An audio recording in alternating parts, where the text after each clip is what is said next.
फिर से एक बार गौतम बुद्ध वैशाली नगरी में धर्म प्रचार के लिए जा रहे थे। जब यह नगर के बीचों बीच से गुजर रहे थे तो उन्होंने देखा कि कुछ सैनिक तेजी से भागती हुई एक लड़की का पीछा कर रहे हैं। वह डरी हुई लड़की एक कुएं के पास जाकर खड़ी हो गई। वह हाँफ भी रही थी और प्यासी भी थी। बुद्ध ने उस बालिका को अपने पास बुलाया और कहा कि वह उनके लिए कुएं से पानी निकाले, स्वयं भी पिए और उन्हें पिलाए। इतनी देर में सैनिक वहां पहुंच गए। बुद्धर ने उन सैनिकों को हाथ के संकेत से रोकने को कहा। उनकी बात पर वह कन्या कुछ छेपती हुई बोली, महाराज, मैं एक अछूत कन्या हूँ, मेरे हाथ से पानी निकालने पर जल दूषित हो जाएगा। बुद्ध ने फिर कहा, पुत्री, बहुत प्यास लगी है, पहले तुम पानी पिलाओ। कि इतने में वैशाली के राजा भी वहां आ पहुंचे। उन्होंने बुद्ध को नमन किया और सोने के केवड़े और गुलाब का सुगंधित पानी पीने के लिए पेश किया,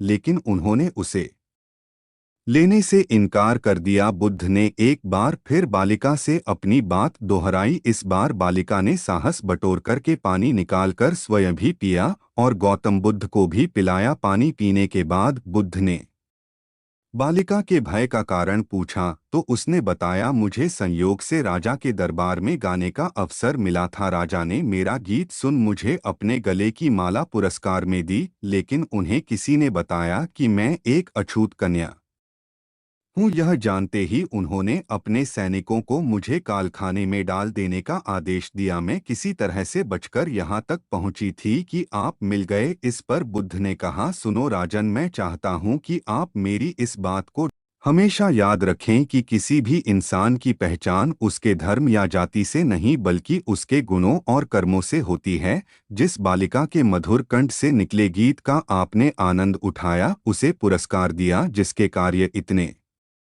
अच्छे हैं वह अछूत हो ही नहीं सकती हैं। कि यहाँ पर नीचे सोच और छोटे कार्य करके अछूत होने का परिचय तो आपने दिया है, इसलिए मेरी नज़रों में यह कन्या नहीं बल्कि आप अछूत हैं। राजा बुद्ध के सामने शर्मिंदा होने के अलावा और कर भी क्या सकते थे। उन्होंने बुद्ध से क्षमा मांगी और वहां से चले गए। तो दोस्तों, इस कहानी से यही शिक्षा मिलती है कि कोई भी इंसान अपने कार्यों और विचारों से बड़ा बनता है, धर्म जाति से नहीं। अगर आपको कहानी सुनकर आनंद आया है तो आप इस चैनल को सब्सक्राइब, लाइक और शेयर करें। धन्यवाद।